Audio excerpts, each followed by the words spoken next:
Today, we'll be discussing the settings functionality within our platform. To navigate to the settings, you'll notice a menu toggle in the left-hand corner. Simply click on the menu icon and scroll down until you find the Settings option. By clicking this, you'll be brought to the Settings screen.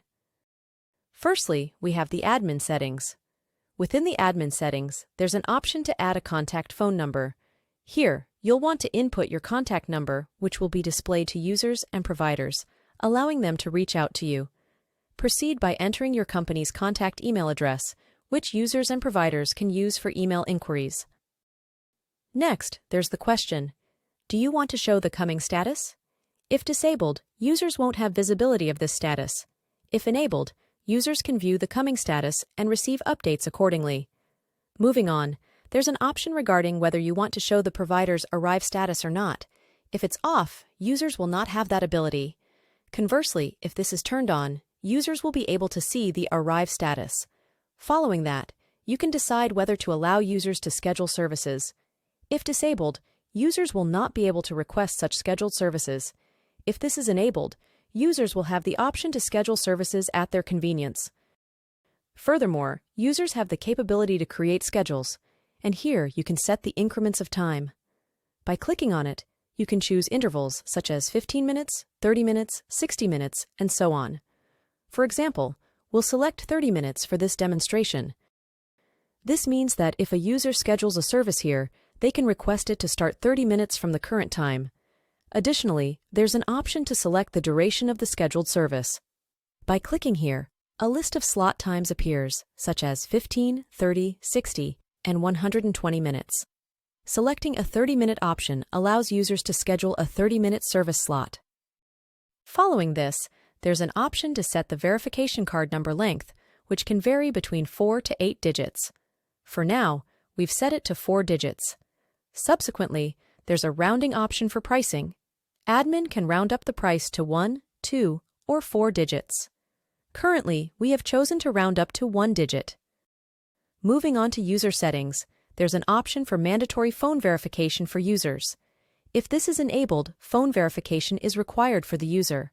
If it is disabled, phone verification isn't needed. Furthermore, users have the option to log in using social media accounts.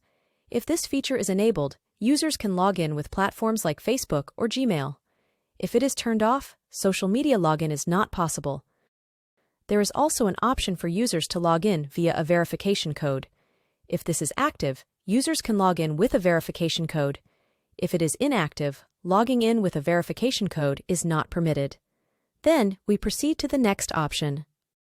Following that, there is an option for users to log in using a password. If this option is enabled, then users can log in with a password. If it is disabled, users cannot log in via password and must use phone verification instead. Then, we have the provider settings. Is phone verification required on the provider side? This is set up in the same way as the user settings. Additionally, can users log in using social media accounts? If this feature is turned on, providers can log in via their social media accounts. There is also an option for providers to register through the app. If it is disabled, providers must contact the admin to register themselves. If this feature is enabled, providers can self-register using the app. After completing the setting options, we proceed to the installation settings. When I click on Installation, you will see various settings, such as S3 bucket, GCM keys, payment gateways, and iOS push notifications. This entire section will be managed by the developer. Following that, we find the app settings. These settings will also be managed by the developer. Finally, we come to the color settings option. Here, the admin can decide the color schemes for the user app, provider app, and the user website.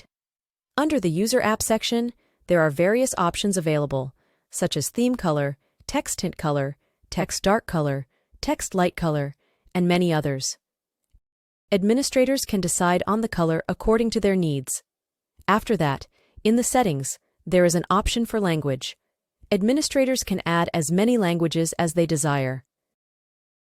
Essentially, this video covers the management of various settings, including those for the provider, installation, app, color, and more. Thank you for watching the video.